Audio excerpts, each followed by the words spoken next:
I was investing time and energy and humiliation. And willingness to do that, right? A lot of people aren't. Willingness to fail. And exactly, willingness to fail. And it was like, everybody was like, oh my God, you're so good. You're so courageous. I'm like, bro, I ain't courageous. I'm scared all the time. I'm just doing it anyway. Yeah. And I'm terrified constantly. Like, people that don't like me still respect me. Of course. Like, I had a buddy of mine. He always had this thing, this button, this sensitive thing about respect. Yeah. He's like, I need people to respect me. I said, bro, respect is earned by showing up.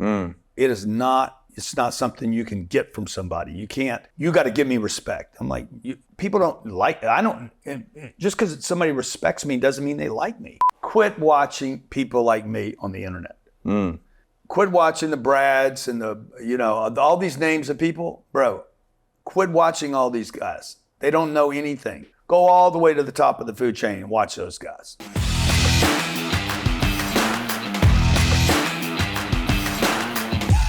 We were just talking about the first time we met. Do you remember down in Arizona? Kent Clothier's Scale and Skate? Yeah, that was years ago, man. Like 6 years ago is when South we Phoenix. were doing I remember doing that deal. He's doing good, huh? You're doing great, bro. Yeah. The Masterminds, phenomenal.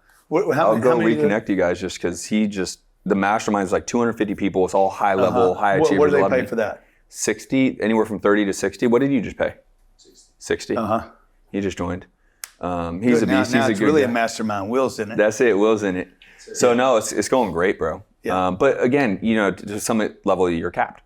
You know what I mean? It can't be 2,000 people. Like you can't be a Grant Cardone model where it's wide. Yeah. But he's doing great. But I was just telling him that was the first time we had Elena give her what I think was the first time where she talked about everything she talks about now being the rock for you and allowing you to go, and she's got to be that rock. I think that was the first time because you even took a front row seat, said, I want to see her do this. Yeah. Do you remember that? Yeah, I don't remember that. She crushed it. Yeah. Anyways. She's great, man. Everybody loves Elena. Who doesn't? You know. Christmas was good, though. I mean, obviously, I watched from afar, but you had a good Christmas. Yeah, we had great, man. So they're still unwrapping presents. We do presents for like 5 days. Mine get unwrapped in 20 minutes. That's it. So mine are like bang, bang, bang.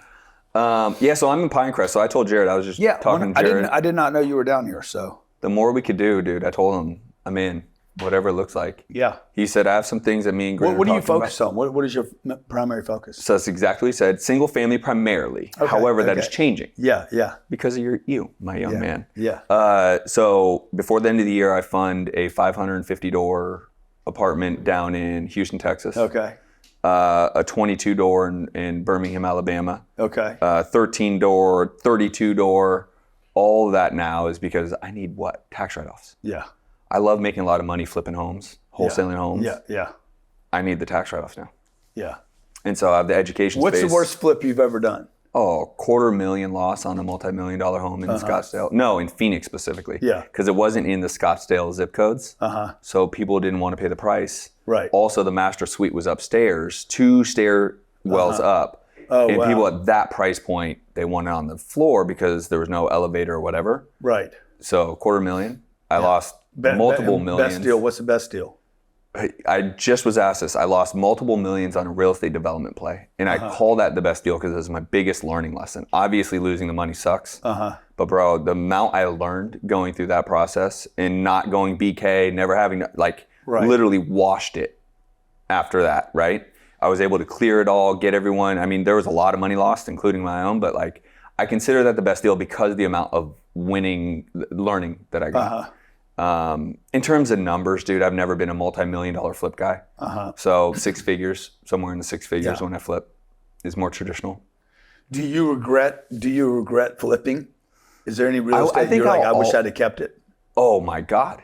So the biggest mistake I've ever made is not the development deal I just talked about. It's not buying rentals along the way. So I've done this for 16 years and I should have been buying at least 1 rental a year, at least, right? Just a year. Yeah. I didn't, for the first 12 years of my investment career, I didn't start buying rentals till 4 years ago. And now I'm all in on it because I can flip properties to make the income out of my education. Now, the first time you heard me pitching my deal, man, go multifamily, go cash flow. Did you think I was just hating on the flippers and the wholesalers? You come off that way, but getting to know you better. I got to learn how not to come off that way. This is my year, Johnny, where I'm going to learn how to be a nice guy. Well, so here's what we can do. I'm going to become Doodle Cardone. Doodles Cardone. I'm going to become nice Cardone. Here's what we can do. Yeah. I have 2 podcasts. So this one will be, it's a brand new podcast we're launching called Entrepreneur DNA. Okay. It's about being an entrepreneur. So you are going to be on the first 5 episodes. Brad Lee's on it. Andy Elliott's on it. So just Garrett J. White, powerhouses, everyone that was at the same, all your friends, right? We're going to do that. But we could also, I still have the Science of Flipping I know podcast. one of those guys. I know. So Bradley. Yeah, I know Brad. Yeah. So, but we could do a Science of Flipping one. So we could break an hour up into 2 different podcasts. And then you could start to vocalize, hey, single families aren't bad. We could do something like that. You let me know how we want to run this. Well, I don't know if that solves my problem, being, me just being a dick. Yeah, but I got to learn a different way to do it because it's just like so much like. Well, because there's active income, which is wholesaling and flipping. Yeah. But then there's the passive, which we all know isn't necessarily passive. Yeah, but when I say that, it's like, oh, he wants everybody to be a renter. He wants everybody to invest in his deal. Like I was doing a deal with a guy in Phoenix, and he thought I was trying to convince his audience to invest with me. And he's like, you're just trying to get everybody to invest in your deal. I'm like, yeah, actually not really. Like your audience is not big enough. Like I was just going to say that. You don't need someone else's audience. I'm like, if like I wouldn't be doing this if that was my intention. I could go buy an ad on TV. Right.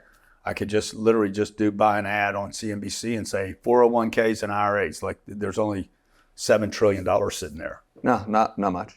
Yeah. But anyway, for some reason I attract this freaking like animosity. Is that the word? And anger. It just must be my delivery. Anyway, this is my year. Johnny's been with me a long time. This is the year where I'm going to make everybody love Grant Cardone. Come on, man. Okay. You've done it. What are we up to? 7 billies? 8? No, we're sitting on $4.5 billion in multifamily, about 500,000 square feet of office. Now the other companies, these companies, Cardone Ventures, 10X Health, Grant Cardone Enterprise, the Cardone University, those things are probably worth, I don't know, if we sold them. A lot. Boatload. Yeah. Well, that's the exit, right? Jared and I are pretty close. We would like to at some point, I don't know that I would be a public thing. We were looking at something. I was looking at a $3 billion company at the end of the year. It didn't happen, but educational company that we were going to purchase. Yeah. And we would have kind of put everything up underneath that. Could still happen actually, but. Yeah. Well, I would tell you what, Jared and I, like how do my brand is the Science of Flipping, typically single family. How do we bring that into your world so let's talk about that at some point, right? Jared's him and I keep kind of bantering. Mm-hmm. He's actually talking about the smaller multi-units. Yeah. He's like, Justin, can you educate people on 4 units, 10 units, 12 units? Yeah. Of course. But I'd love to figure out a way that 10X and Science of Flipping can. Yeah. I think that'd be cool. We'll figure it out. Let's rock. How much time do you got? Let's go. Let's see how I go as long as it's fun. I like that. Can I see that? Is that a new piece? No, I've had this for years. Probably, I don't know, probably had this piece for 12 years. Just a good looking piece. Thank you. All right. Well, I'm just going to get going. Ready? Let's go. I thought we were going. Man, well, you got to keep all there's this plenty of stuff in the beginning is the best. Let's talk to the entrepreneurs out there that, how many brands do you own? How many companies do you own right now? Everyone knows Grant Cardone, the real estate guy. Yeah. There's, I don't know, 20, 22 companies. Man, that's impressive. Yeah. Now, it wasn't always that way, right? No, man. It was, in the beginning it was, I'd never heard the word entrepreneur. I didn't ever want to be a boss. I never thought, I got to work for myself. I was a sales guy in a sales role that I didn't want any of that. Yeah. So I was 20. That was car sales, right? Yeah, but it could have been anything. Could have been furniture. Whatever the job I would have had at that time is what I would have done. If it was at McDonald's, I didn't have a choice. Yeah. I got to the point in my life where I was at the end of the road. I didn't have any money. My credit was destroyed. My reputation was worse than my credit. And nobody in the community trusted me. I didn't trust myself. And so I was like a very broken individual. A lot of people don't know that part of that story. They just see the life now, right? And I was in a sales job. The company just elected to keep me. They said, look, we'll give you one chance, last chance. And I didn't like sales, but I just put my head down, man. And I said, okay, I'm gonna learn the game. I started studying all the greats. Sure. Anything I could consume on. Who was the guy? Edward Douglas. Okay. just remembered his name out of nowhere, but he was a phenomenal sales guy. And Zig Ziglar was selling pots and door to door. Yeah. And so I became intrigued with this world of self-help and learning and education and it lit me up, dude. It inspired me. There was a car sales guy. I said, who's the best car salesman? There was this guy that was basically an educator. Yeah. And he was going around doing workshops. I never attended one of his live workshops, but I got his tapes. Big set of tapes. And I paid, what did I pay for those? $3,000. I had to borrow the money from my mom, $3,500. And went to my mom and said, look, I will not let you down. I know I have in the past. I've screwed up everything. Just lend me this money. It's going to make me a good salesman. And she's like, you went to college. You have an accounting degree. You shouldn't be a salesman. I said, look, I don't want to be an accountant. I don't know what to tell you. So just lend me the money. I'll pay you back. I paid her back 30 days after I bought them. Good for you. So that's when I tell people, when I'm selling stuff, and I tell people, I put it on my credit card. And they're like, oh, he's just a hard sale. I'm just telling you what I did. But credit card, credit cards I think are the biggest advantage we could use as entrepreneurs. I put all my marketing on. I mean, how much do you spend on credit cards every single month for marketing for your education companies? I mean, I don't. A how lot. much do I spend? A ton. Yeah. I mean, I use the credit card just as a place to store that I did the activity. That's it. So it's accounting reasons, it's points reasons. Yeah. Listen, you can buy a lot with millions of points. Yeah. You can travel the world on millions of points. Yeah. You can buy luxury items with millions of points. Yeah. So if you're spending money anyways, credit cards should be utilized. I think a lot of people hate debt, and we can get into that a little bit. But Well, I just hated being broke and poor and not feeling good about myself at 25. That's what I hated. Sure. So I couldn't get debt because I had my credit cards taken from me. I wasn't paying my rent at the time, so me getting credit was not a choice. I had to go to my mom, which was harder, by the way, than getting a Visa card. Bro, of course. Going to her and saying, hey, can you please lend me? I'm a grown man, 25 years old. Just lend me $3,000. Paid her back. I got on those tapes, dude. Like, I'd listen to those things 1,000 times. Like, I'd wake up in the morning, watch the tapes. I'd watch him and I'd just watch this guy. I can do that. I'd repeat after him. Like, if anybody really, like, I wish I would have videoed all that, because here I am, like, eating this material. Yeah. Like, adopting this guy's Southern accent, the way he'd draw words out, his silent pauses, like the way he'd tell a joke, smile. I was studying everything about this guy. Probably the way the ball players do, you know. I see ball players on the sidelines Watching tape. studying the tape, right? So that's what I did, and then next thing you know, I started making sales, and then a little longer, and I kept studying. I didn't like a lot. I see a lot of people they learn something and then they put it away, like they got it. Yeah. I didn't, man. I just went hard on it, and then I started sharing it with other people, and when I shared it with other people, I got a real understanding of it, and that's probably why. You know, when I'm 25, I came out of a treatment center for drug addiction, had no clue what I was doing or where I was going. And looking back now, the ugliest, terrible, worst part of my life was actually the door. Yeah, that was it. I was walking through the door of my future and didn't know it. But you started young. If we're being honest, man, I tricked off my 20s. I tricked off most of my 30s. I'm 42. I didn't get married till I was 39. Yeah. Right? And so what I'm saying is you may have went through that dark period in early 20s, but even by 25, that's young in today's standards to come to the realization that you did, to start the studying, to start the education, to start the believing, and start going. In my opinion, you may have felt like you wasted some of your life. No, I did, definitely. Yeah, but bro, at 25, for you to see that light, you know how many 35-year-olds are out there still doing the same shit you were doing when you were 22? I don't know, man, but next time I'm coming back, I'm getting this shit done at 12.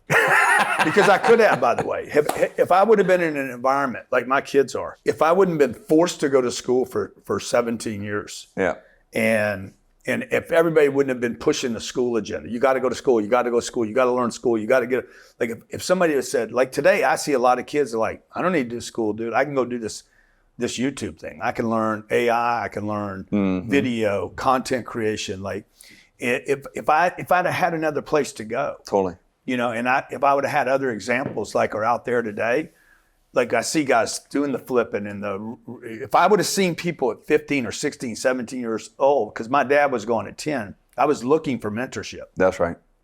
And when the drug dealer came around and says, hey, this is what I do. I'm like, okay, I would have taken anything. You could have been raking leaves, knocking on doors, anybody would offer me any opportunity at 15, 16 years old, I was like, show me the opportunity. That's what I was really looking for. So I think, I hear what you're saying about me starting, getting it done at 25, but for sure, there was no reason to waste even that much time. 15 to 25. I could have been hustling at 15. You homeschool your kids? Today we do, yeah. So I have a 3-year-old, as you know. We're starting to talk about that. We live in Miami, right? And so obviously Miami is a crazy city in general. Society is nuts. I think we can agree on that. Would you tell your kids, what advice do you tell your kids about education? Because you have an education platform that's massive. I have one, and we have many friends that have them. Do you advise, hey, go the journey you believe in, or do you say, let's go to the school system? Well, we took them out of schools. Yeah. So we could spend more time with them. And we had them in a monastery school here in Miami. Then we put them in a private school, Country Date or Miami. I try to forget the name because it was so expensive and so useless. And we took them out of that school, bro. They got better immediately. Yeah. Like they were starting to have problems. Like they were starting to show signs that we're like, where's this coming from? It was coming from school, the other kids. So, and I'm not saying the other kids are bad. I'm just saying we don't know what the other kids are up to. They're on Snapchat and TikTok, and my kids watch that stuff, but like they couldn't get. We saw a change, so we took them out of the school system. We were scared, like anybody that's going to homeschool. We're like, oh my God, this is going to be a huge responsibility. It has not been hard to do. It has been one of the best decisions we ever made. I go home today at noon. The kids are there. I go home at 4. They're there. They're there. Right? I don't have to get them, spend 45 minutes driving them off to school to get them to the garbage dump, the prison, and have them taught stuff that doesn't matter. So we homeschool them. They do it on a computer. They do it on a Zoom call, and both of them have A's. They spend about maybe 15 hours in school a week. And you just champion whatever direction they want to go into. And then the rest of the time it's us. Yeah. Right? What do we want to teach them? Like giving them this dog this weekend. Yeah. I'm gonna give them a dog, but I'm gonna be like, okay, you guys want an idiot, or you want a well-trained dog? You want somebody you said the first 2 weeks is everything, dude, for this dog. Yeah. Like just practice the discipline for 2 weeks, and you're gonna have the dog you want for many years. Amen. And everybody won't say, oh God, let's not go to their house and that idiot dog, barking at their feet. I love it.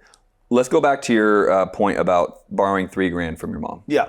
We have a similar story. I wasn't your age and it wasn't my mom, but I was broke, busted, and disgusted. I lost my home to foreclosure. Repo man took my car. I was living on a couch. Wow. After being a realtor back in 2007. Wow. Making a lot of money, spending a lot of money. When it crashed, I had no skill set. Yeah. I didn't have a mentor. I didn't have a coach. I didn't have any skill set to rely on, so I crashed.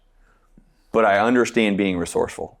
I had no money, but I borrowed $25,000 for my first coach. From a friend, by the way. Wow. So you talk about your mom. I had to go to a buddy and say, hey, baller, you got to trust in me. I got this. I'm going to make it.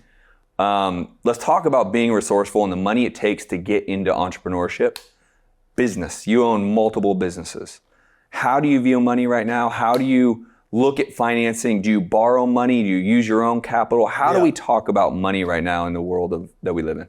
Well, let me just go back to like when I was a sales guy from 25 to 29. I did not want to be the owner. I was not thinking about being the manager. I wasn't thinking about being the boss. I never thought about being the entrepreneur. I had zero interest in being the guy. Yeah. I wasn't even thinking about like I wasn't thinking about this version of myself. Okay. Running people and having 1,000 employees. You're just trying to get some money. Dude, I just want to pay your bills. Actually, all I was trying to do right then, I was actually happy with what I was doing because I was so damn good at it. I got great at it. Yeah. I wasn't good at it. I got great. Yeah. I studied and I practiced. I'm like, man, I know how to make the shots. There you go. So I wasn't thinking about owning the team. I was thinking about just being a good player. Yeah. And I got fired. So he thinks I quit and I think I got fired, but it's something in between there happened. Right? Sure. They went out of business within 9 months. After you got fired. He had 2 car dealerships. I was so productive, dude. Like I was doing what other people would do. It would take 4 and 5 people to do the kind of production I did. Yeah. And I truly understood my craft, and I was educating other people how to do it. So one day he walks in and I said, hey man, this guy's stealing from you. And he said, mind your own business. And I took that to mean, You're fired. So I went over there and got my shit like any diva would, and packed up my boxes in my shit and put it in my car and drove home. That's it. I'm like, fuck. And then I got home, I'm like, fuck, I ain't got a job. Yeah. And I'm like, I got to get a job. So I called this guy in Chicago and I said, hey, are you hiring? He's like, I'd hire you in a second. And he was an educator. And then this other car dealership in Baton Rouge said, we'd hire you as a manager.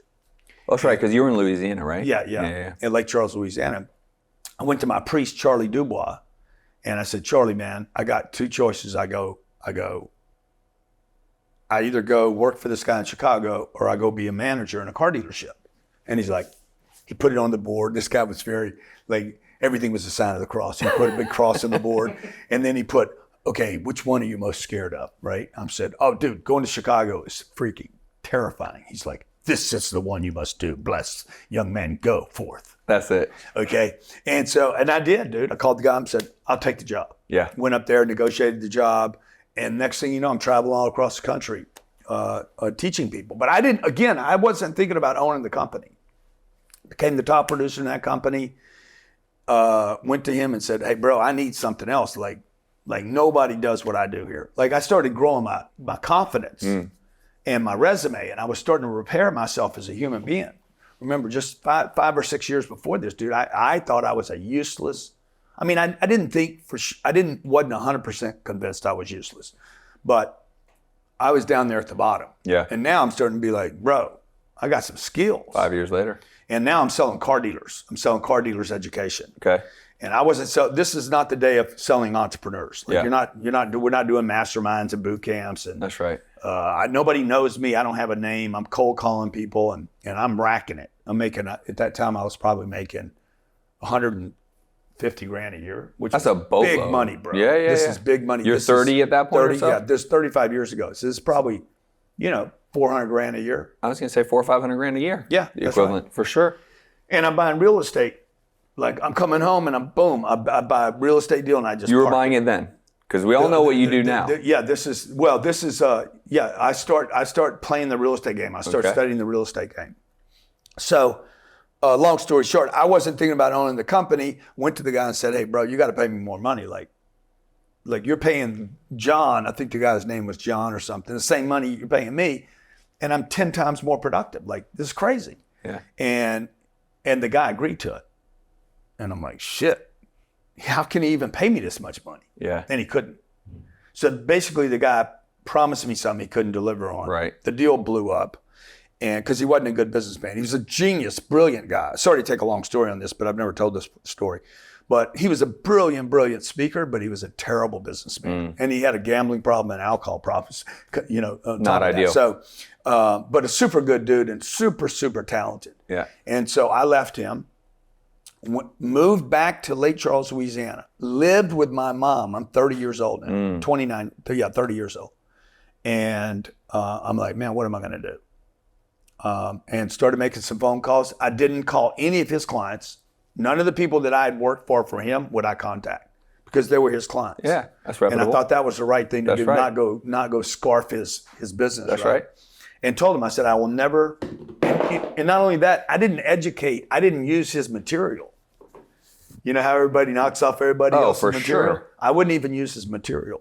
Create your own. And so I think that helped me because I had to go create my own material. And then I started pitching it. And people started digging it. And it was called information assisted selling. And the next thing you know, I'm a boss. Like I just want to tell all the guys and gals out there, like I wasn't thinking about, I got to be the boss. I didn't want to be a boss.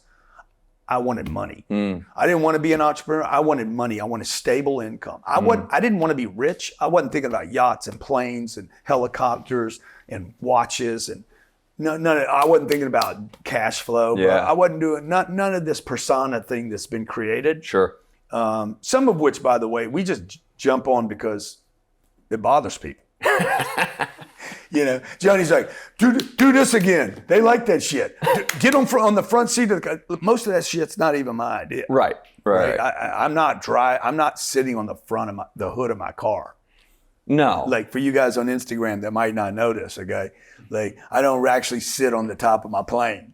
That's right. That was for a fucking book. That's right. So, And that wasn't my idea. I did not want to use that book cover. The book for the freaking publisher did. Be Obsessed or Be Average. So anyway, long story. Next thing you know, dude, I'm the boss. I have no clue how to be a boss. Now, I looked up the word entrepreneur, and it says, and all I was doing, I wasn't taking any risk. Yeah. Zero risk, which is not the definition of an entrepreneur. You could be a boss and not be an entrepreneur. That's true. You could be a manager and not be a boss. You could be the CEO of the company and still not be the boss or the entrepreneur. Yeah. And maybe you could be the CEO and not be a decision maker. So I think a lot of people think all this is wrapped up into one thing. And, just because you have the idea that you're going to be the boss doesn't mean you know how to take risks. Right. An entrepreneur, by definition, is someone who takes more than normal risk in order to grow a business or businesses. Mm-hmm.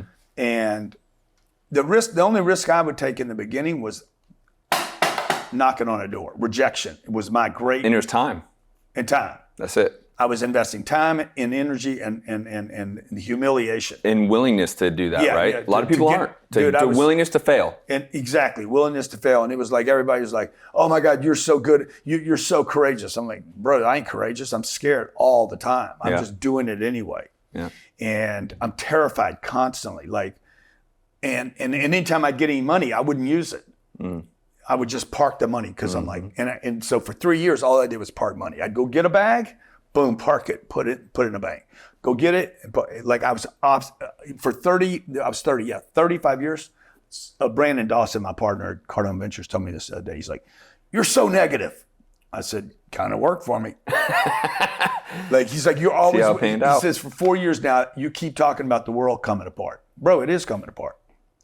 And I'm a paranoid, very skeptical, kind of pessimistic person. Sure. And because I'm like, I'm going to get it and I'm going to park it over here. My buddies are buying watches and BMWs at the time and going on trips. And I was like, I'm not doing any of that shit. I'm waiting for the world to come apart. Because I didn't know what I was doing. Sure. There was no masterminds at the time. There was no mentors, coaches. There was no mentors or coaches, dude. There was nothing, I'd be so much further ahead today if I had all that. Of course. But you felt the pain, and so you said, okay, well, I don't want to feel that pain anymore, so let me make sure I always have a safe... But it never went away. The pain didn't go away. It's like I got $1 million, and now I'm like, oh, shit, what do I do with $1 million? Just different kind of pain. Now it's like, I don't know what to do with $1 million. Now, what if I go broke now? What if I go get $1 million and then lose the $1 million? Yeah. Now I'm an idiot. Yeah. Now I had it, and now I lost it.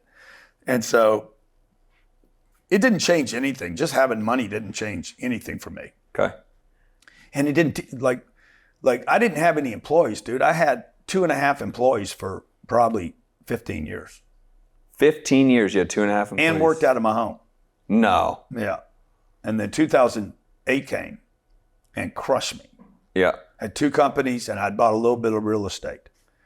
And then I'm watching what's happening. The 2 businesses got killed. And what were those businesses at the time? They were both automotive. They were both still attached to auto industry. Sure. I just kind of slid over. So 2008, yeah. Makes a lot of they sense. got killed. Half of those guys went out of business. Yeah. So both of my businesses got scorched. 2/3 of that business went away. Yeah. And the only money I had was invested in real estate. I had a couple hundred units at the time. So when did you start buying units? Yeah, I was. Or doors? I mean, when did you 30. first start? I bought one door when I was 30. Yeah. I bought another door 30 days later. I bought a deal with $3,500, put a renter in. I was going to live in it. Yeah. You know that story. The house hacking, sure. Yeah, and then somebody said they would rent from me. I'm like, okay, better. But I told the bank I was going to live in it. Sure. Called the bank and said, hey, man, I got a renter. That's fine. Don't tell me anymore. Yeah, that's it. They said, literally, don't tell me anymore. And then 25 days later, bought a second house with no money. Nice. So I had, at that time, it was like $200,000 worth of real estate. I was like, dang, man, I just went from nothing. This was a big, wow. Of course. I have $200,000. Yeah. And I wasn't worried about the houses like I was the money. Sure. I was worried about my money. Yeah. And the chick moved out, Janet moved out, her and her sister moved out, and it freaked me out. You remember her name? Oh, yeah. Fuck wow, yeah, bro. I remember the whole deal. I remember the closing statement. I remember the lease agreement. I remember the problems. That's impressive. I remember the month. Yeah. I remember, oh shit, man, it's February in Houston, Texas. It's cold as fuck outside. Yeah. And I don't know how to get another renter. And I'm like, I'm over my head. And I sold the house. Wish you didn't do it. Mistake. Yeah. Big mistake. Made $3,000. I'm like, I doubled my money. I think I'm a baller, man. Made 3,000, put 3,000 in, got 3,000 out. I'm like, this is unbelievable. Yeah. That house is worth, I don't know, 800 grand. Right. Of course. So anyway, but that was my first little like it was a hack. It was a mistake. It was just an error, right? It was a glitch. And I was like, hey, I made $3,000. Like I was making $200 a month passive income, but I didn't know what I was doing. Yeah. And so again, there's no education at the time. So I was living in Houston, Texas. Every weekend I went out and started studying units. Yeah. I started reading about these guys like Don Bren and Fred Trump and who was the other dude? The dude, Sam Zell. I started reading about these guys. None of them were buying single family. They weren't flipping. They weren't wholesaling. They weren't building. Yeah. And Bren did some building, but he was building big complexes in Orange County. So I'm like, oh man, the mistake I made is I didn't do units. I needed to do units. So every weekend I'd go study. I'm in Montrose, Galleria, Houston, Texas. Like I'd go to brokers as long as they talked to me. I'd talk to them, and then they wouldn't take my calls anymore. So I'd go to another broker. Yeah. For 3 years, every weekend I was either traveling or on the weekend I was shopping real estate, and I was fascinated with this real estate thing, and I thought that this was a place for me to store money. Yeah. So I did not buy anything for 35 months. Left Houston, and in regret all the time too, because I'm like, oh, that deal sold. I should have bought it. Oh, that deal sold. But I didn't have the confidence. I had the money. Yeah. And I had the credit now. I just didn't have the confidence. Okay. Moved to San Diego. Yeah. Me and my friend Dale Christensen were driving downtown San Diego, and I've always been a pretty observant person. I'm always looking for the red vehicle, right? I'm looking for the opportunity. Yeah. And I'm driving through town. I'm like, oh, there's a new truck over there. Oh, there's another new truck over there. No, another new. It's 1996. Okay. I said, man, the economy's changing here. I said, I could feel something. The same thing that was in Houston when I was looking, I could feel the same vibe. Okay. And within, I don't know, maybe 3 weeks, I bought a 48 unit building. There you go. Yeah. Any of your own cash in that deal? Oh yeah. Okay. I had my cash and had to borrow like, $9,000 to finish the deal. So today, do you use any of your own cash? How do you treat money when buying real estate today? Oh yeah. Do you borrow other people's money, or do you use a lot of your own? I do. I use all my money. I use my money until I'm out of money, and then I go to other people and say, hey, this deal's too big for me, or I bought it. Do you want a piece of it? Yeah. We basically backfill. Yeah. Like we're doing a deal right now in Chicago. It was $150 million.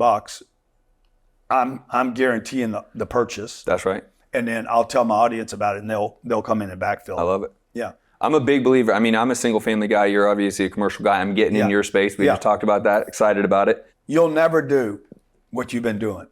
You'll anymore look back later after and say, that was, goddamn, I should have listened to Cardone years ago. That's it.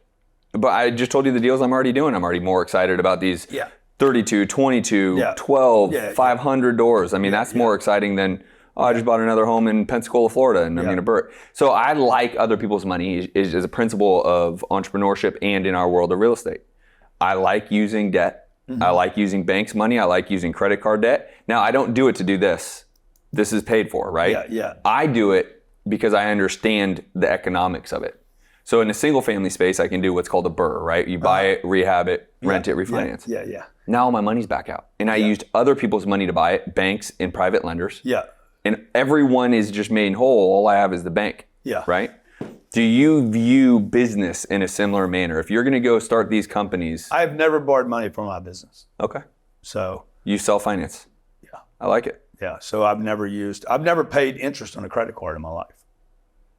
No shit. Never. I cannot say the same. Yeah. No, I mean, I use credit cards for everything. Yeah. I either use credit cards or cash.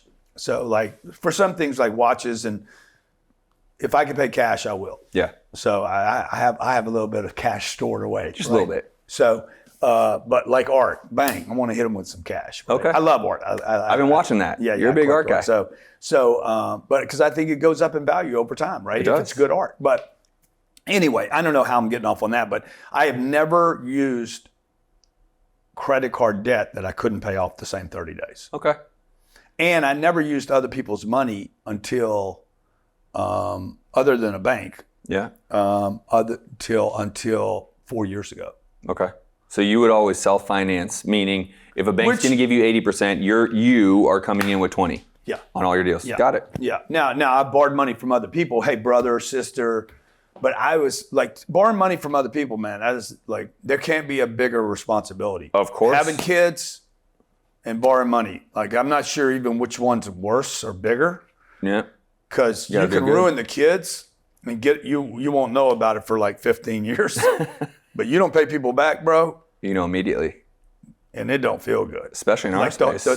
Like the biggest obligation, the biggest concern I have today, we've raised $1.3 billion.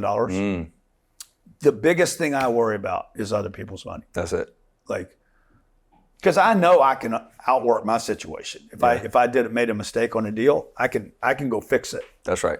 But I worry about people that give me money. Like, God, was their return enough? Did I get them cash flow this month? Yeah. That worries me. 100%.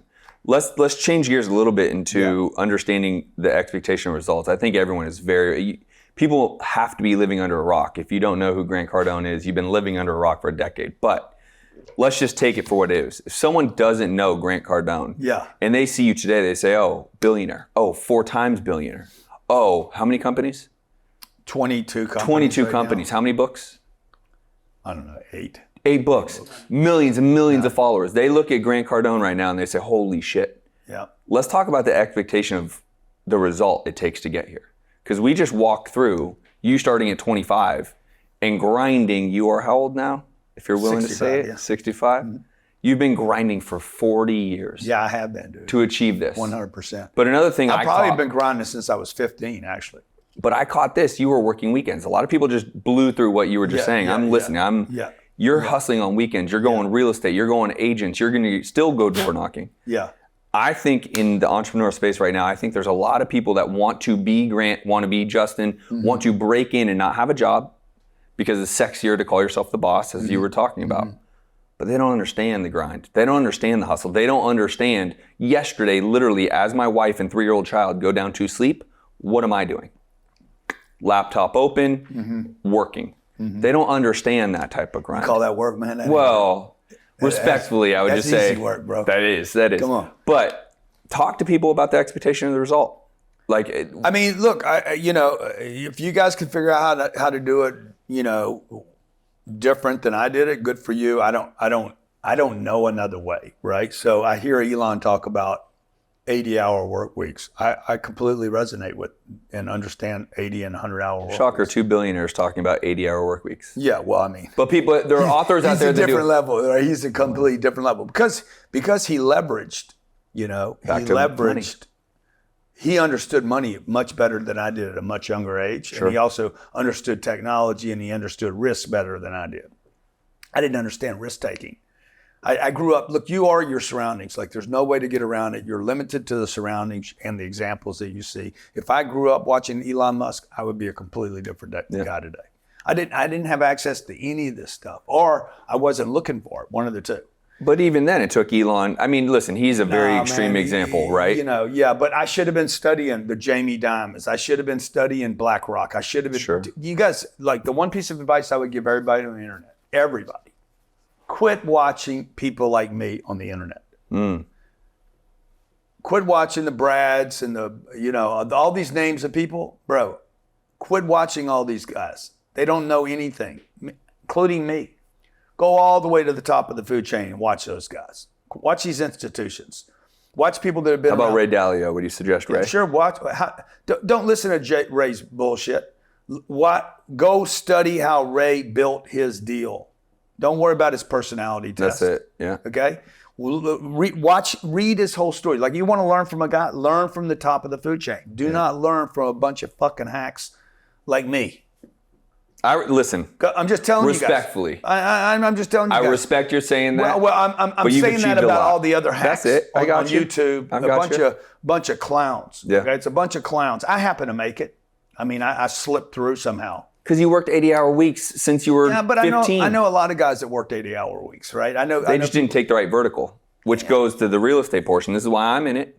Why did you choose real estate? Why didn't you just keep in sales? You could have been making many millions of years just in sales. Because I watched Brian Hopkins, Tom Hopkins, and Brian Tracy and Zig and all these guys, and I'm like, dude, I don't want to be an educator. I don't want to be a public speaker. I don't want to be the best speaker in the world. I watched these guys traveling at 60 years old. I'm like, he's going to South Korea or something for 25 grand. I don't want to do that. Just bang. I woke up. I'm like, I wanted to be a speaker. I wanted to be a well-known speaker. I wanted to be a high-paid speaker, and I got that. Be careful what you wish for. Yeah. And the problem is we dream. We can only dream to the examples we see.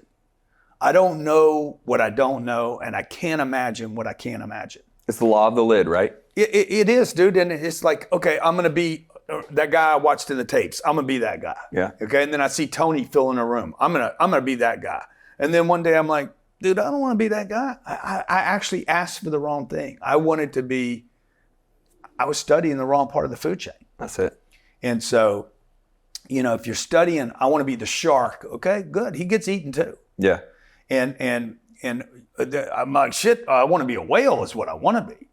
Right? I want to be a whale. I want to like live for freaking ever. And so anyway, all I would recommend is like, I know the podcast and everything, people are learning and studying and digging stuff and everything, but like, be careful who you study. That's it. Because it cost me a bunch. Now you took the vertical. Let's jump into real estate. The reason, in my opinion, you're an incredible educator, you built an incredible brand. Let's talk about branding. I think there's a lot of people that are scared. I didn't try to build a brand. But you did. I didn't try to. Maybe you had the right people in your corner saying, hey, dude, shoot this video. Hey, dude, jump on this plane. But you built the brand. That's not really how it worked. There was really no, dude, I was just. Would you tell people to be intentional about it? Would you say you have to? Because I'll tell you, I don't think Grant goes anywhere near your level of success without your brand. You don't do these Saturdays every day in here, and trust me, I'm seeing them. Mm-hmm. You don't do these things to build the brand. You don't go raise $1.3 billion without a brand of Grant Cardone. Yeah, but the brand was not built because of some formula. It was built because of hustle. Yeah, brute force. Back to that every day, dude. Like the thing that builds, like people that don't like me still respect me. Of course. Like I had a buddy of mine, he always had this button, this sensitive thing about respect. Yeah. He's like, I need people to respect me. I said, bro, respect is earned by showing up. It's not something you can get from somebody. You got to give me respect. I'm like, people don't like, just because somebody respects me doesn't mean they like me. So I know a lot of people that do not like me. You've probably heard it. Fucking hate that guy. I've heard a lot of people, Grant Cardone. But you know what? They'll never say shit, but that motherfucker works. Well, and they'll still show up to your seminars and whatnot. They respect me, but they might not like me. Or they don't like the way I said it, right? So Donald Trump, it's a Donald Trump phenomenon, right? It's like, I don't like him. I know you guys that don't like him don't respect him either, but you got to respect that he did run for president the first time and won. And won. And might do it again. And he don't quit. Yeah. Elon puts it all in. I respect that about him. Whether you like his political views or not is another thing. So, but the only thing I'm saying is the brand was built because of frequency. But you have to do it these days, right? Like, would you ever say someone could go rebuild what you've done without it? Look at someone like Ray Dalio. Yeah. Now he's going brand. He built his thing prior to branding because it didn't exist. I just think, and maybe you disagree, I think you will never reach a level of success in today's world without branding yourself. Agent, car door salesman, like it doesn't matter. You need to let people know. I just think that people are putting the cart before the horse if they're thinking about, I got to brand myself. Brand what? You're no one. How do you brand that? By consistently going live or whatever. You're not Tide, you're not Mercedes, you're not the Super Bowl. You've never done anything. The Super Bowl didn't brand itself. It kept doing Super Bowls. That's right. And then somebody's like, fuck the Super Bowl, man. And then the ads, bang. Oh, the ads. I can't wait for the ads because people kept showing up to do the ads. So I would just tell people like, there's no hack on this game. Yeah. There's no hack. If there's a hack. Work. Just show up and do the work. I know it sounds stupid. I agree with you, by the way. But there's no, if you think that there's some shortcut to this hack, to this game, there isn't. So mutual Except maybe this. study the top of the food chain. That's it. Okay, like study all the way top of the food chain. Not study so far outside your own, and don't even study your little niche. Like, okay, I want to be the greatest artist ever. All right, good. Okay, you want to be the greatest artist, but maybe you would benefit yourself by actually studying somebody outside that space, not just inside that space. Yeah. We have a mutual friend, Ari Rastegar. Yeah. I talked to him a lot. Hit me today. Did he? Yeah. Hit me today. Yeah. He knew we were going to be together. I should have. We'll do a little selfie and say, bro. He's doing his Christmas. He's doing his Christmas. We'll do a little selfie. Right Let's just do this right now and say, bro. No, let's not do it. Let's not do it. We'll do it afterwards. All right. You and I both know where he's gotten into real estate, but let's talk about real estate because he didn't have to choose real estate. Neither did you, right? And I did. I chose real estate, dude. Totally. You didn't have to. You could have just done this salesman job and made if $2, $5, $10 million a year being a salesman. I was trying to get out of the business I was in. That's right. I'm still trying to get out of it. Yeah. This thing I'm doing right now, the podcast, the events, they will not be done in the future. You want out.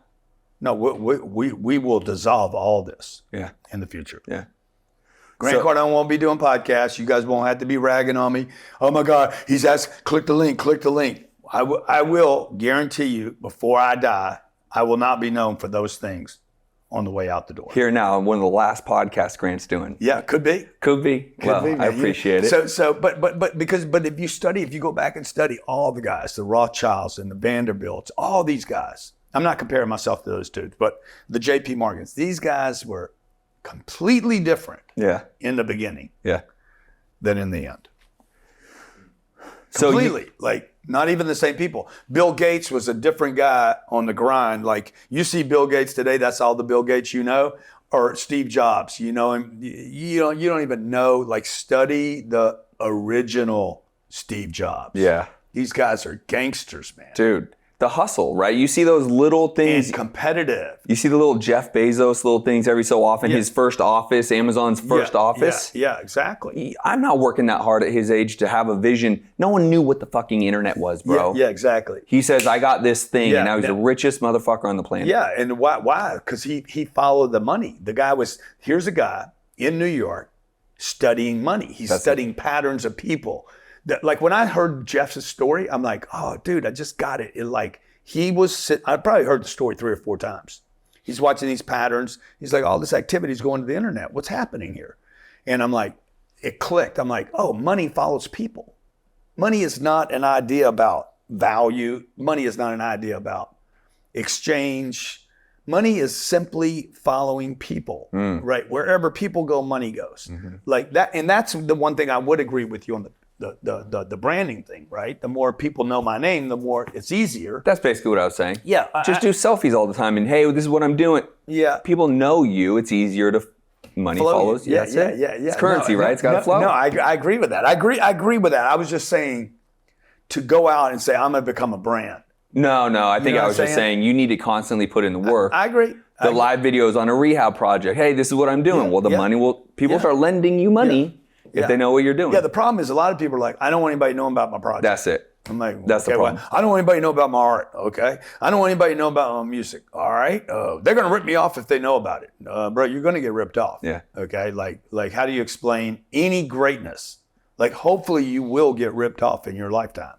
I mean, some of the names you mentioned earlier, straight up rip me off. Okay, but so what am I going to do? Get stuck in it? No. You keep moving. No, that's fine, dude. Just go keep recreating, create again, and then they'll, because the problem with a copycat is they copy something they think is good. Yeah. So if you ever have a competitor that's copying, you just remember, like, they copied that. Because it's good. And they're like, shit's good, I'm going to copy that, and I'm going to use that. Well, guess what's going to happen? He's looking for something else to copy. That's it. And he never creates. You can't copy and create at the same time. You don't look for the creative. That's it. So I'm just like, okay, just keep moving, keep studying up the food chain. How much time do you got? I think I'm fine. Okay. Till somebody busts in here and arrests me. That's it. Let's jump into real estate, brother. I do single family. You do commercial. Someone has a bigger net worth. We'll let the people figure that part out. Let's just talk about why have you been, and I'm doing this intentionally just so you know. Okay. Why have you been such a hater on the single family real estate? We just talked about it. It's a terrible investment, man. Okay. Like, you know, me and you can sit here and have the debate about it. Like, it's just math. It's not like I hate a house, right? I don't hate a house. I know that if you want to actually know the emotional part of it for me, is when I was 10 years old, my dad died, my mom had to sell her house a week later. Yeah. It wasn't 3 weeks later or 3 months later. It was bang. My mom taught me a big lesson. Hey, you got to get rid of something, get rid of it quick. That's it. She didn't have any debt on that house. There was no payment due. She got rid of it because it was the right thing to do. She was down to, 3 kids and her single mom. She's got an acre and a half out in Lake Charles, Louisiana, where nobody else is. She's going to have to get the kids to school. It's going to be a long drive every day or on the bus. She's like, I don't need this bullshit. Yeah. I just lost my husband. He provided all the income. Yeah. I don't need this house. I don't need 29 pecan trees to take care of and 2 acres to mow. I'm done. And at that moment, 10 years old, I'm like, a house is not an investment. It's a liability. It was a liability for my mom. Sure. Now, I know all the arguments, like everybody's like, oh yeah, but what about? I've heard like you don't think I know that 30 years from now, your house is going to be paid for?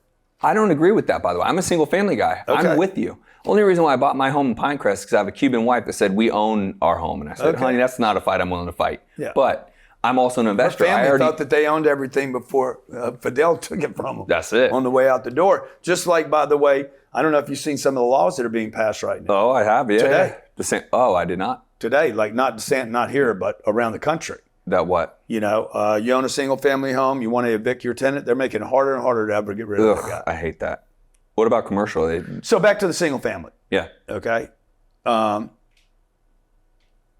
It's not a great investment. I agree with you. Because I have to feed it. For my own home. I'm talking about as an investor buying rentals. It's terrible, bro. Should you go 10 unit? I see a lot of your ads going, you can find a 10 to 16 unit in your market. Yes. It's why would I want one renter? Okay. Yeah. Like if you're going to go get. Talk to me. You're going to get 20 homes. Yeah.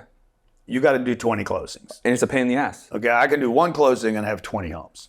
How does someone go finance that deal? If you're not talking to Justin Colby and you're talking to Fred. It's easy, man. It's easier to get a loan on 20 units than it is on 1 unit. But he still has to come in with what? Doesn't matter. 20% down? He's got to come up with 20% down on a single family. Okay. So where does he go get the money? It's easier, actually, on the 20 units.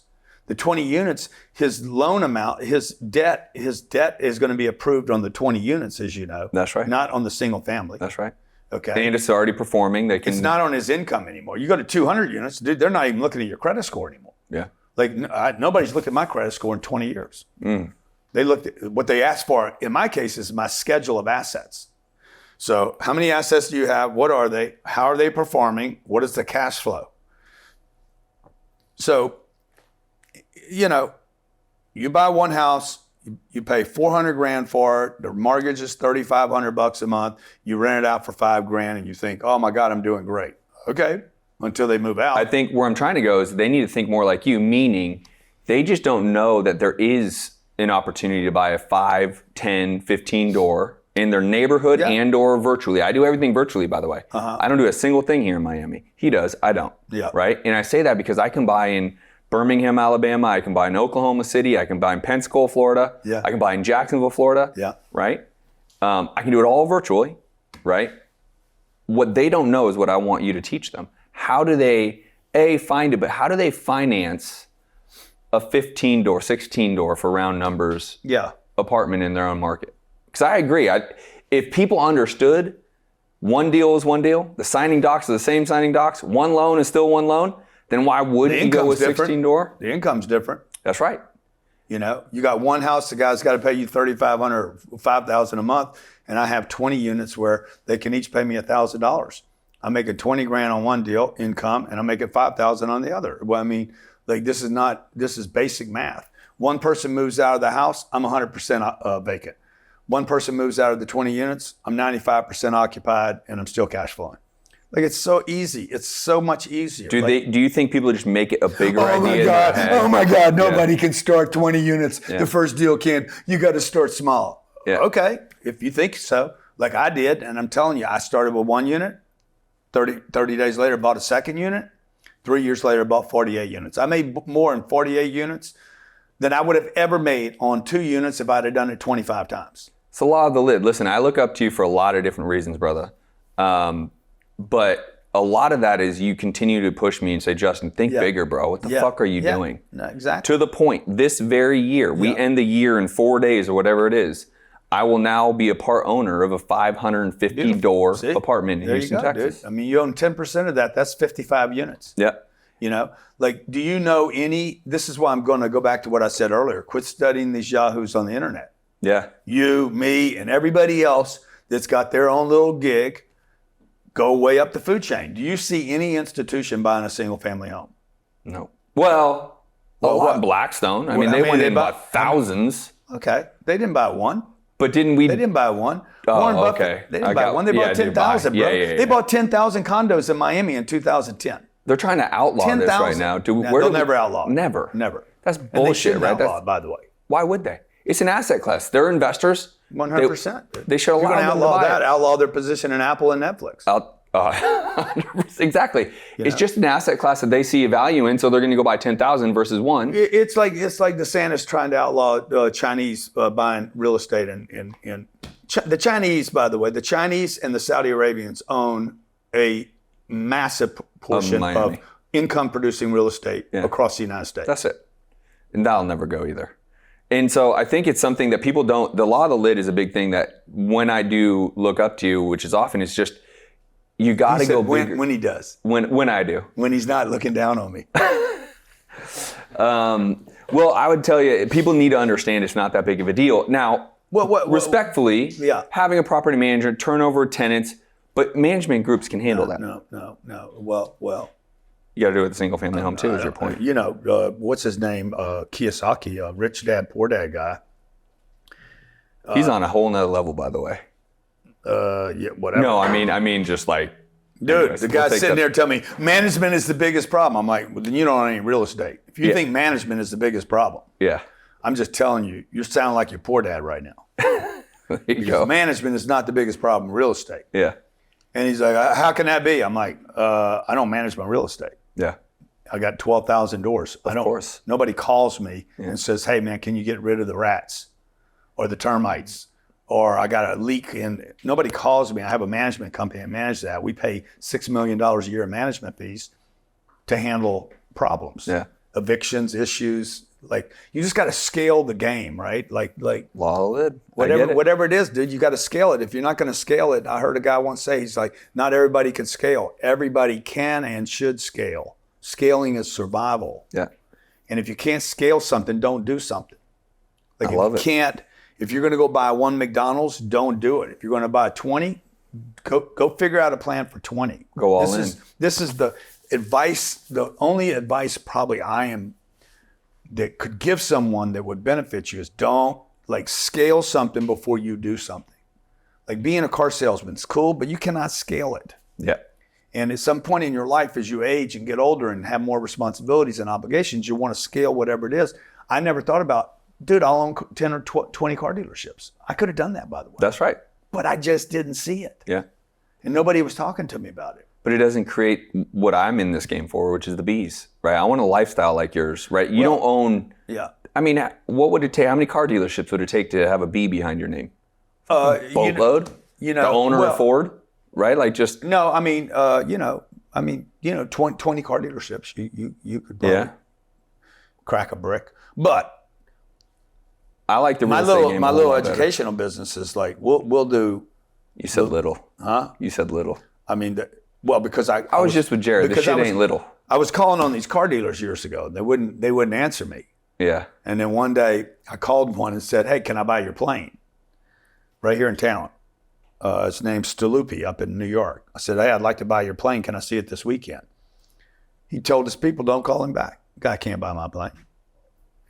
So, I've had 3 of them now. And they go, okay, all right. I mean, I thought you were a car dealer. I thought you don't qualify people. You treat every customer the same. That's it. Like, that's what Anyway, so now these guys are like, how did this guy buy a plane? Well, I didn't buy it because of my educational business. I bought it because I took the money from the education business. That's not scalable, by the way. I mean, we have actually scaled it. You've scaled it. But not really to to me, scaling would be we do $1 billion a year. So I need perspective. Yeah, I need another. I need to grow 8 times to do $1 billion a year. There you go. In income, which I think we can do. Well, I don't know what period of time it's going to take me, but the money from do the you care education, how long it takes? Well, I kind of do right now. Yeah. Okay. But I could do that. I could do that quicker if I'd have pulled off this deal I was trying to pull off last month. That's right. That kind of blew up. There'll be another one. You know that. There'll always be another deal. Another one. And so, but the real estate for anybody is scalable. You could be a single mom, 2 kids, flipping hamburgers, or working in a bar. You could scale real estate. And the reason why you say that, for those that may not realize, because you're not saying it directly, if you buy 1 home a year for 10 years and then sell all 10 and go buy a 40-door apartment, you're done. If you want to be, meaning you were able to scale to 40 doors because you understood real estate to buy 1 home, move up in line, get 40 doors, hold that for 5 years, move up in line, get 100 doors, hold that for 5, and then all of a sudden you potentially have hundreds of doors. Yeah. Because of the scalability of real estate. Yeah. Right? You didn't build what you had overnight. You could just buy 40 the first time. You could. The first year, single mom, no money. She has no money, bad credit. Where do you find the money for the down payment? The deal will support. The deal is the most important thing in real estate. Like the deal, I've never had raising money for a real estate deal. But you borrow it, right? No, it's for the down payment. For most people, they're going to have to use other people's money. That's all I'm trying to get at. It's all other people's money. And you make them a lender, right? They don't have to own the deal with you. They can be a lender. They can get 5, 10, 15%. They could be a partner in the deal too. They could be an equity partner. There's a lot of ways to do it, right? But I'm just saying, like, if I was starting all over again, 30 years old, and I'm like, I wouldn't have wasted time with 1 unit. I'd go buy 400 units the first time. Let's go. I know how to do it now. Yeah.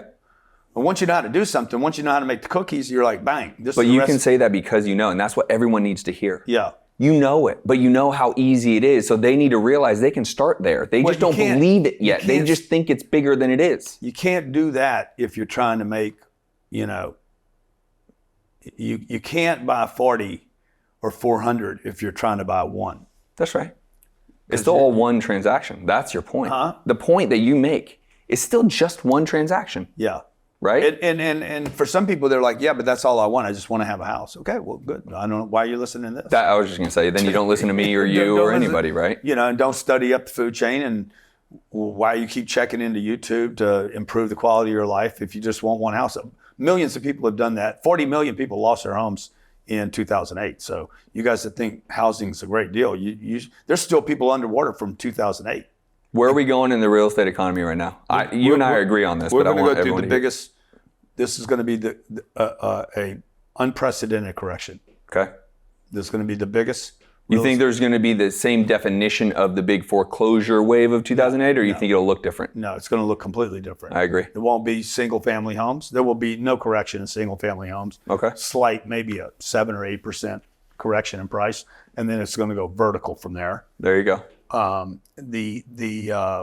The correction is going to be in institutions and office and apartments and retail and even some industrial. Yeah. But you're buying office literally next door as I'm meeting with your boy Jared. You just bought this office when? The whole building? When did we buy that? 3 years ago? I think we bought this right after COVID. I bought it during COVID. Okay. Yeah. But you actively, my hometown, Scottsdale, Arizona. Yeah, I hit you up. I'm like, bro, you just bought right there in Kieran. I would buy more office right now. So why do you say what you're saying? There's a deal in Las Vegas right now. There's a deal in Las Vegas that Blackstone owns. It's 42% vacant, and we tried to buy it. It's $1 billion. But you think the office space is going to be a bad asset?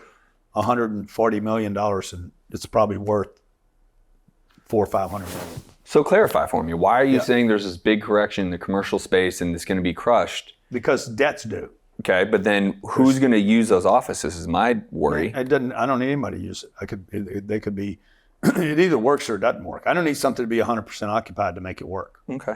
I just don't know many companies right now are looking for office space. By the way, I don't know the area. I'm really actually genuinely asking. Well, I mean, no, I'm with you. I'm with you. Look, there's going to be a correction. Yeah. There's the remote work from home thing is a massive failure. Yeah.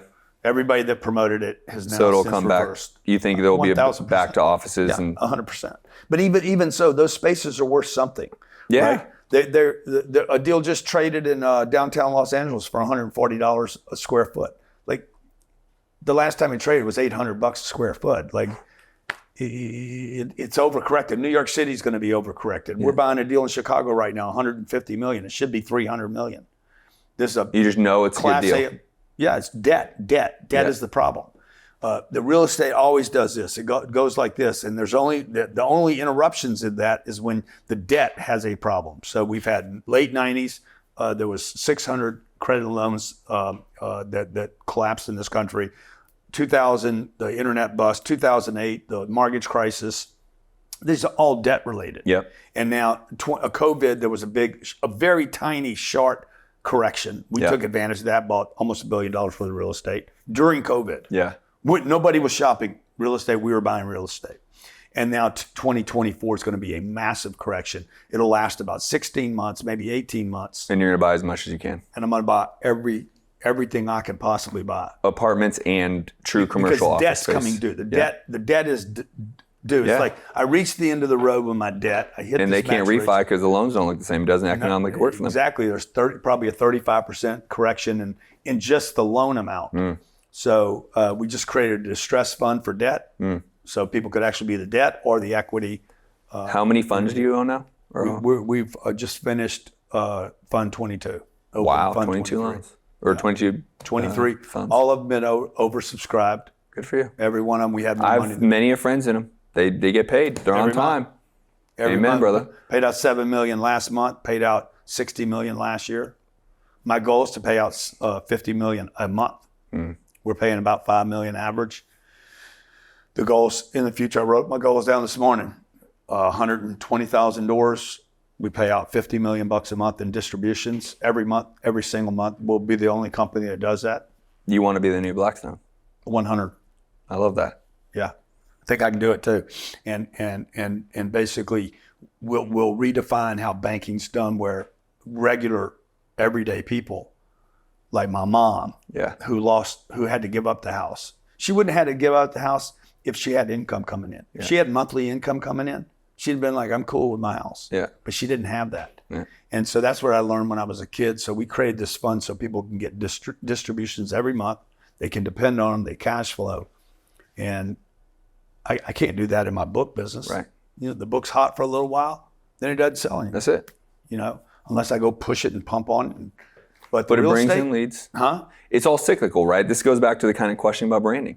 This brings in leads to follow you on IG, where you go live. They get familiar with Grant Cardone. 6 months later, you put out, hey, if you want to be a part of my thing, here's the returns. Well, yeah, but you don't have to write a book. whole book to do that, right? I'm about to finish my book, and I would be honored, and I'm doing this live in front of everyone, if you would write the forward to it. Flipping to wealth.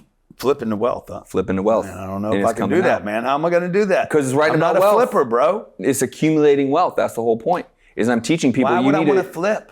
You don't. Okay, don't flip. Right. I'm saying, hey, if you are going to be flipping, go make money. A lot of people need to make the money. I got it. And then go buy the assets, own the assets. So I'm transitioning them from flipping. Okay, well, I got to read this book before I can actually endorse it. All right.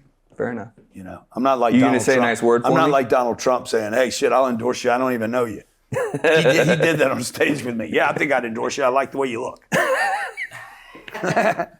All right, well, throw me one of those lines on the back of these things and say, hey, Justin Colby's the real deal. Okay. How's that sound? Okay. Brother, I appreciate your time, dude. As always. Yeah. We got to try to do this we're doing it every year so far. Yeah. So we need to get you on this multifamily train. Let's go. I'm in. This is how big this opportunity is. $2.7 trillion of debt is due right now. Okay? If I can get 1/4 of 1%. 0.25 of 1%. 1/4 of 1%. Okay? Of that. Okay. Or a bunch of us got together and quit doing this dumb shit that we do. Okay, there's 2.7 trillion. Is that right? That's a big fucking number, yeah. Is that right? Let me see. That's 100 million. There's a bit 700 billion. 2.7 trillion times 0.025. Yeah. $67 billion worth of real estate. Makes you the largest if I only could get 1/4 of 1%. Okay. Now let me see how many units that would be. Well, no. That was 2%. 0.02 is 2%. 0.025 would be 2%. 2.5%. Oh, okay. I thought you were saying a quarter of 1%. You're right. Yeah. Let me do it again. Okay. 2.7. It's fine. Yeah, he's saying 25 basis points. Times 0.0025, right? There you go. 6.7 billion. Mm-hmm. So, I don't know. That's a pretty impressive number, man. Hell yeah. I mean, it makes me. I want to get my first. Makes me feel warm inside. So that's if I can only do a quarter of 1%. of 1%. What would you? If I could do a whole percent. So what would which you? I don't think I can't do. So now that I'm getting into your world, It's 28 billion. It's $28 billion, bro. Now watch. Okay, this is happening whether you and I participate in this activity or not. I want in. These mortgages are due. There's Ari right now, hit me again. These mortgages are due. They're happening. They don't not happen. They happen. The single mom can sit around and wait and watch for it to happen. The podcaster, the speaker, the guy that's a public speaker, and the guy, the cheaters out there, and the copiers, and the bullshitters, and the fucking frauds, and the clickbaiters, and this is why people don't like me, because I tell the fucking truth. Because you say how it is. Because I say it how it is, you bitches. Okay, so let me see what I'm doing here. 2.7 trillion, okay, divided by 200 units. No, let me see. I want to do 200,000 a unit. That's 13 million units. Doors. That's divided by, let's say, average property is 200 units. 67,000 properties. Wow. Okay, about 20,000 of these will trade every year. 20,000 properties For the next 3 years. For the next 3 years. It has to happen. There's 500 billion this year in 24, 700 billion, 740 the next year, and 740 in 26. Yeah. 740, and 500. And these are going to happen. These loans are maturing. They will trade hands. Real estate, Warren Buffett talks about it. He's like, the real estate's always there. The ownership changes. That's right. Okay, and you want to get on the cycle. The way to get on the cycle is when the crisis is present. There's a banking crisis. Yeah. I think we have 300 bank failures. Here's your big headline: 300 bank failures in the next 24 months. We'll have major institutions fail, and we will have pension funds fail. Now, we've never had a mass pension fund failure in this country. They're already at the brink of failure. If that happens, this thing rolls over where you're buying stuff for a half to 60% of its last traded price, and probably half of what it would be built for. Now, the thing becomes more epic, okay? This thing becomes more epic because if you have this kind of crisis like I think we do, all building and construction loans stop. Ugh. Which means for the next 2 or 3 years, you will produce no new product. That's right. Okay, 24, 25, 26, 27, you'll look up and say, fuck, we got a shortage of everything. Office, apartments, industrial. Single family, anything. Single family is already a shortage. People say there's 4 million short. We're probably 45 million short in this country. Because 40 million of the single family homes, nobody wants them. Yep. Except an investor that'll rent it. That's right. Because the renter don't want it. They're like, fuck, I don't want to live here, but this is all I can afford. So this game doesn't change. You know, even a 100-year mortgage on a single family home, which could happen in your lifetime. That's crazy. Now, I mean, it's crazy because it doesn't really offer a solution. But the interest that they're going to pay out anyways. You and I can go around. It only saves the guy $300, but people will go for it. Of course. Because people are so. Of course they people will. are so, I got to own it. It's like creating your Cuban wife. Yeah, I got to own it. Yeah, I got to own it. You don't own it, babe. I'm sorry. You know, you don't own the house. Now I have $1 million in equity I can go rip out and go buy an apartment with, and then I have an investment $1 tool. million in equity, man. And you got $1 million in equity in your home. I feel terrible for you. I got to go get a good bank to give me a good rate on the refi out. That's not going to happen. I know. So I got. You're not going to get a good rate right now. You got to be patient. If you didn't have the house, if you rented where you lived, how old are you? 42. You should rent where you live right now until you got super bank. Yeah. My advice. Here's your little cut for the Grant Cardone's advice for you. You should sell everything you have. Okay. Liquidate. Get all your cash to make a move in this space. Rent where you live. Go rent someplace for $30,000 a month. Okay. Just pay them rent. Don't even care. By the way, you could go rent my building right now for $50,000 a month, and you're stealing the property. Okay, Ryan Secco rents for $12,000 a month. The place is worth like $5 million. Okay, the landlord's losing money renting to him at $12,000. Yeah. So rent's about half of what ownership is today. Take all your liquidity, go build a fund, and go start to buy Commercial. 2,000 units. You should have 2,000 units at the end of this cycle, minimum. I'll see you in 36 months. I'll see you before that. But Okay. let's see how I do. 2,000 doors. I dare you. In 36 months. You got to dump all this flipping bullshit right. that you're doing, man. I didn't know I was coming to iPod. IHOP. Okay? IHOP? You're the waffle, you're the grill master, flipping shit.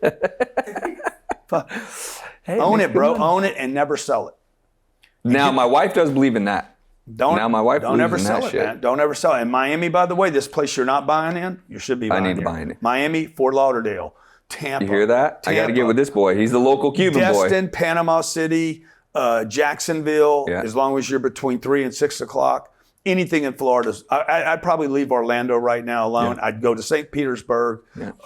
I'd go to little parts of Miami, Tampa, which are going to be unbelievable for years to come. Clearwater would be great. You got to be careful in Clearwater because there's a lot of old homes over there. But you should not even bother with any of these single family homes. Yeah. Unless you're going to go up to Canada. Canada's going to have a massive single family home correction because all their debt's due right now. Everything over there is unadjustable. So here in America, 70% of all the loans in America are either paid for in cash. Yeah. $12 trillion or in equity. 4% or under. Or under 4%. So that's right. On a 30-year term. Ain't nobody selling. The institutions, bro. Yeah.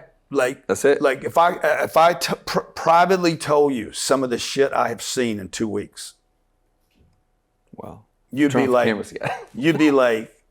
I'm telling you, trust me on this. Go to the apartment. I can't buy it all. Okay. I could get 1%. All my dreams come true. Well, what I need you to do is, and there's still 99.75% to buy, and it will happen, and we'll transact. I love it. I just got to get a bigger... You and I could both walk away with $12 billion each. Well, goddamn, let's get on it. Because I still got a lot of life to live, dog. So do you. You know, but this fucking life will live. This life I'm talking about, I'll live. Generations. You know, people will be like, wow, what did he do? Oh, he sends $50 million a month out in distributions. He built the largest apartment fund, real estate fund in America.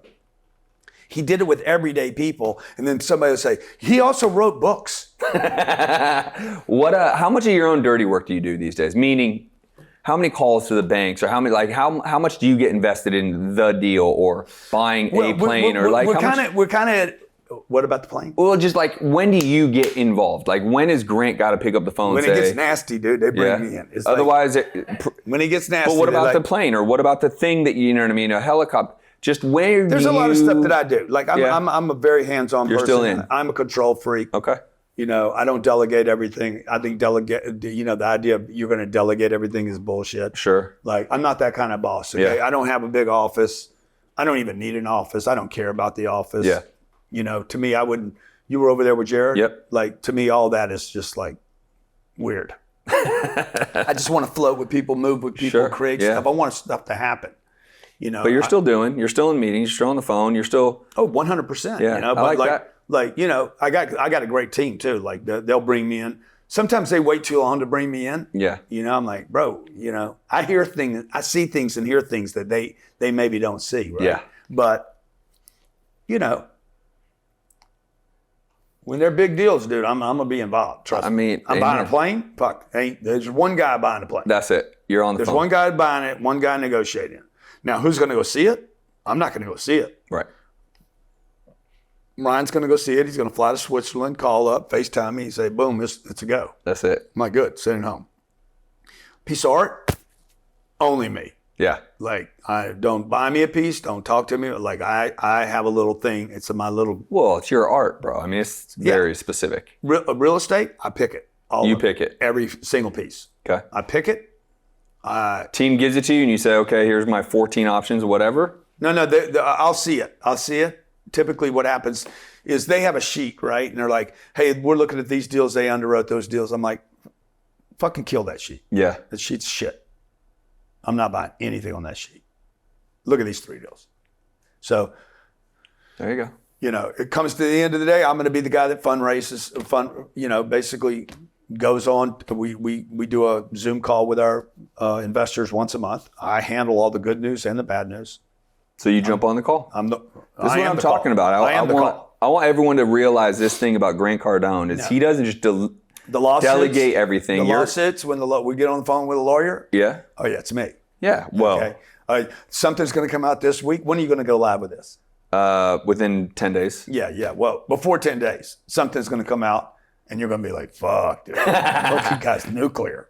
No, bro. I'm going nuclear this week. Do you remember the? And you should give him the clip for this, Johnny. The reporter that I put on check.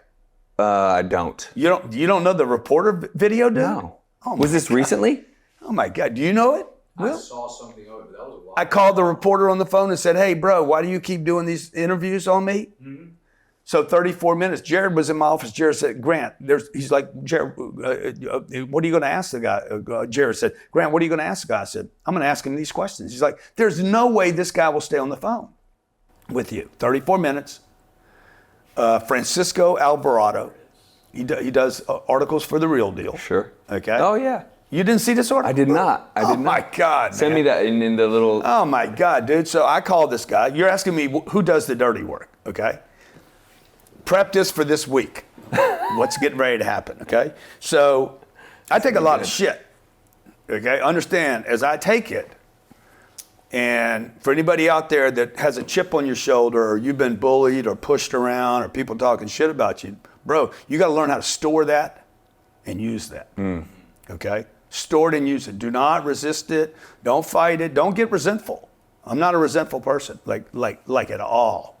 I use it. I'm not resentful. I'm grateful as a motherfucker. I'm like, bring it on, ding dong. Just keep loading me up. Because what I'm going to do is I'm going to take all that and I'm going to convert it. My daughter's asked me the other day, why do these people say this about you on the internet, Papa?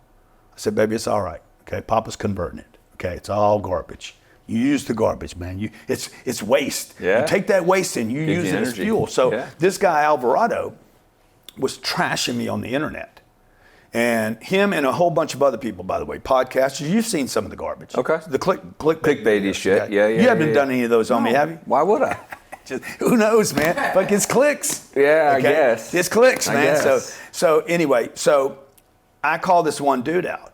And I get him on the phone. I said, would you like to do an interview about this thing we're doing? The Real Deal guy. Yeah, the Real Deal. He's like, yeah, I'd love to do the interview. He thinks I'm an idiot. That I'm going to give him another interview, right? And so we get on the interview. Well, I flip the interview and I start asking him, hey man, you said these things about me. Do you think that was fair? You brought up my religion. Do you think that's fair? Do you know who this person is? This person, this person, this person? No, he's like, I don't know those people. I'm like, you quoted them. He's like, oh, wow. Do you think it's fair that you would quote people without even knowing who they are or doing any research? No, that's not fair. So at the end of the interview, I said, 34 minutes, the guy was on the phone. I said, if you were me and people were treating you like this on the internet, what would you do? He's like, I would be doing exactly what you're doing right now. So you flipped Ended the call with him. And then I looked in the camera and said, hey, this is the first. All you guys out there that have been trashing me, you YouTubers and clickbaiters, you haters, you guys out there hating on people's reputation, trying to tarnish their reputation, their brand. Coming for you. I'm coming for you. Yeah. That happens this week. You'll see the first announcement this week. I fucking love it, bro. And it's going to... Well, so is that what I'm going to do, and I'm inviting everybody out there, if you've ever been trashed on the internet, this is the first, Johnny, clip this out of here, okay? If you've ever been trashed on the internet, if anybody's ever defamed you, defamed your name, intentionally gone out of their way to hurt your name, your brand, your business, your finances, your future, anything, okay? We're going to create a class action lawsuit against a number of people on the internet and stop this and pass a new law that you cannot, even under the disguise of my opinion, allegations of. You can't, I want to change that law because there's too much of this going on the internet where people are using the internet to clickbait, to troll, and hurt people's businesses, okay? And this will happen this week. You'll see it before you go live probably. The first place ever announced, you're going to be proud, Johnny. I'll hit you right when I said it. Yeah, so we're going top of the food chain and then we're just going to start notching down. Wow. for you, bro. So if you guys, well, they can't. If you guys keep doing this, I'm telling you, you're not going to do it to me anymore because you're going to be like, okay, let's maybe we need to go some other place. Because I know you will, because you're all a bunch of fucking cowards. See, that's not defamation, by the way. Me calling somebody a coward does not defame you, hurt your business. When you go after somebody's business, though, and you say things about them that would cause people not want to do business with them or second guess them, that's different. But you calling you a bitch, you're a coward, you're a clickbaiter, you're lazy, okay, you're looking for a shortcut. That's not me defaming you. That is me giving you a character assessment, okay, of what I think about you. My opinion of you is you are a punk, okay? It's different than you defaming someone's business. So anyway, you'll see that launch this week, and that's fuel, dude. That's grinder fuel, and that goes back to the very first thing in this is like you guys got to figure out some kind of. They talk about the purpose and the why. Yeah. The purpose and the why isn't always to be the greatest writer or director. Right. Sometimes it's some dark, black, hidden, grindy, nasty. Fuck it, I want to fucking punch back. Yeah. So however you find that energy. To get to because I'm not hurting anybody. You don't send $60 million out or write a book that people benefit from. That's not damaging people. But when they, so if you can convert the fuel, I'm not resentful, by the way, of any of these people that I just talked about. Yeah. Why would I resent a bitch? Yeah. I'm not resenting you, bro. I thank you for giving me the energy to come after you and maybe pass a new law. Last thing I'll say is this. Do you know the bird strike video? No. Bro, where you been, bro? This guy wants me to endorse. I can't consume videos. This guy all the wants time. me to endorse his book, and he doesn't know about the bird strike video. I mean, come on, I got to know about the. You don't know about the bird strike video? No. Do you know when you get on a plane today, you can use your mobile phone? Yes. That's because of me, bro. How so?